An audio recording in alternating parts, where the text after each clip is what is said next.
আমি আর মা মিলে দুপুরবেলার দিকে রেডি হয়ে গেছি অনুষ্ঠানে যাওয়ার জন্য। আমরা এখন হলো অনুষ্ঠানে যাচ্ছি।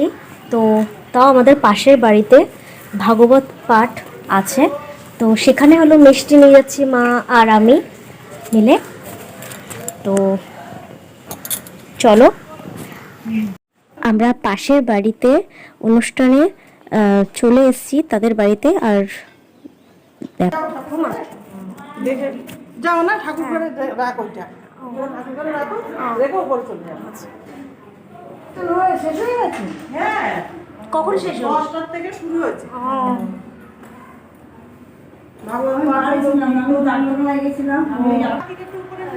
হ্যাঁ, আর ওই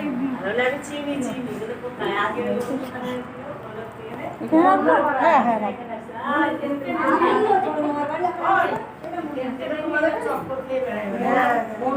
যাও ভিতরে, যাও ভিতরে, যাও।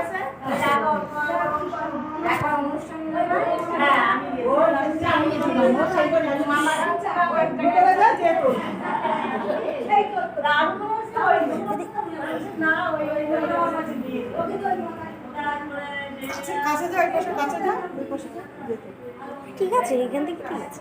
কাছে গেলে দেখবে আরো সুন্দর আসবে। যা,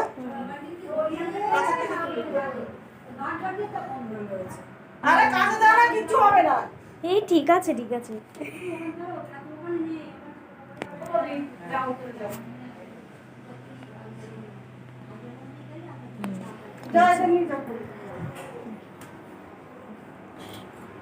ঠাকুরের ছবিটা তোলার পরে আমরা চলে আসলাম পরেক্ষণেই। আর তারপরেই খেতে যাব উপরে। তো নিচে বসেই খাইয়েছে, তোমরা দেখো সকলে। আমরা যাদের বাড়িতে গেছিলাম তাদের বাড়িতে হলো মায়াপুরের থেকে কয়েকজন লোক এসেছিলেন, তারাই হলো রান্না করেছেন। রান্না করার পরে আর সকলকে ডিস্ট্রিবিউট করছে, খাবারের প্রসাদগুলো দিচ্ছে।